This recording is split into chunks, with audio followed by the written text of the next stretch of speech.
Relax. अब सबसे पहले हम करेंगे आसन। आसन जो हैं प्राणायाम के पहले किए जाने चाहिए। आसन मतलब शरीर की स्थिरता। योग जिसका एकमात्र प्रयोजन है कि हम अपने आप को एकांतवास अंतर्मुखता में ले जाकर अपने आप को उस परम शक्ति से कनेक्ट करें। योग का अर्थ होता है युज, संस्कृत अक्षर से बना है जिसका अर्थ होता है मिलन। तन का मन से, मन का आत्मा से, आत्मा का परमात्मा से मिलन।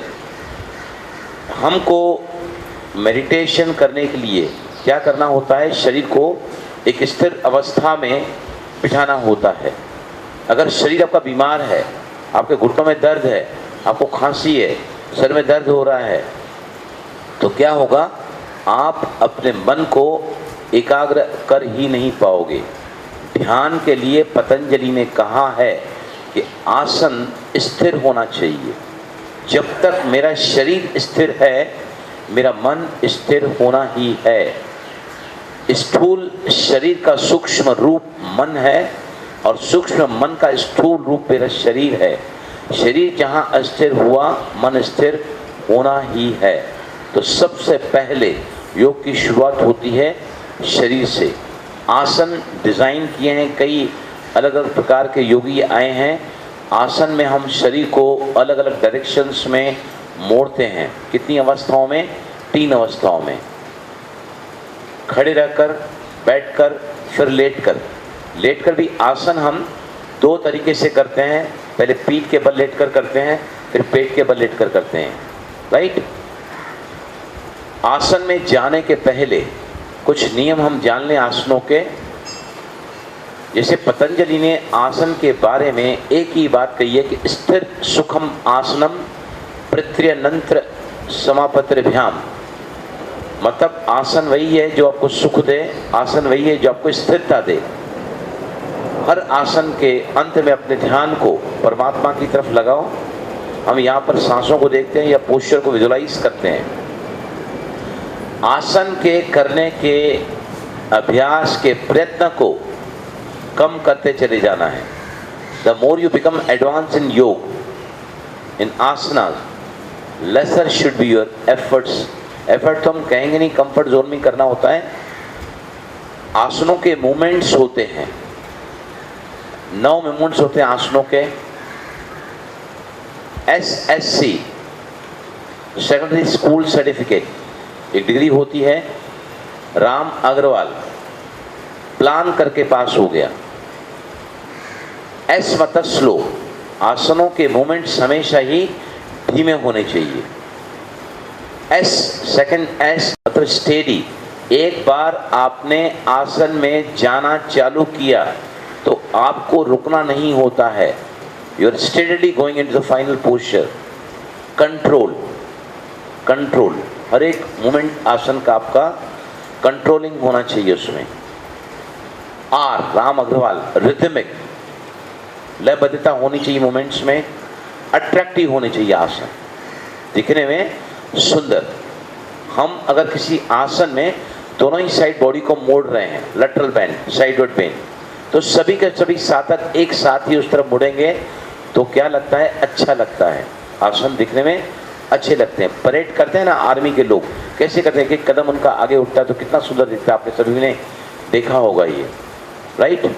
तो अब हम शुरू कर रहे हैं आसन।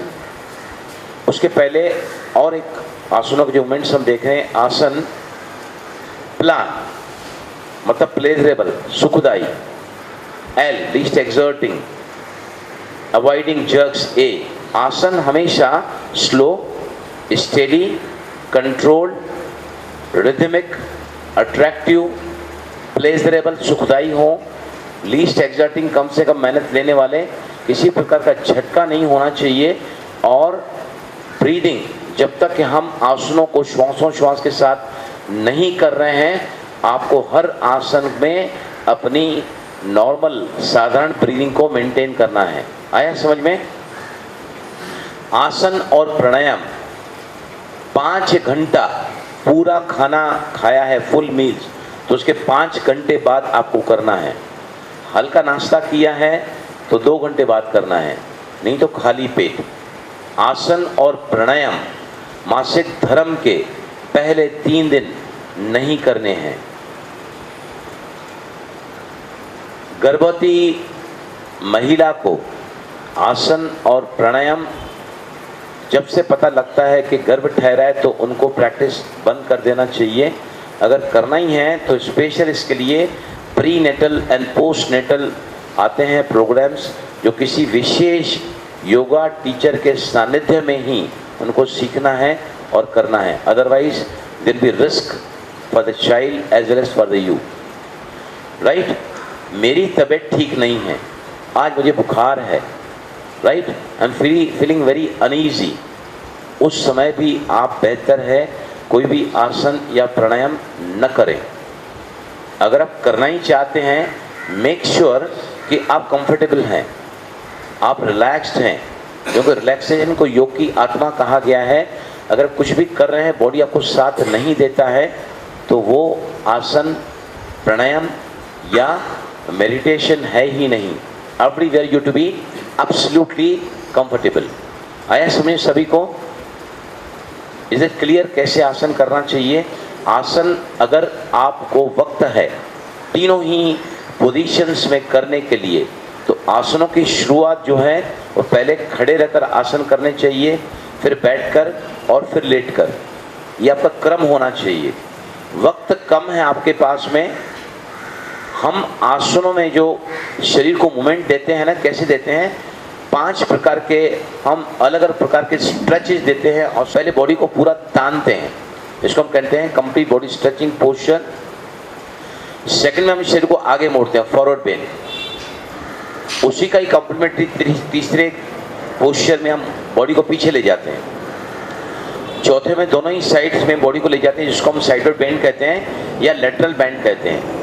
और 5वें प्रकार के स्ट्रेच में हम शरीर को वक्रता देते हैं, दोनों ही साइड शरीर को मरोड़ देते हैं।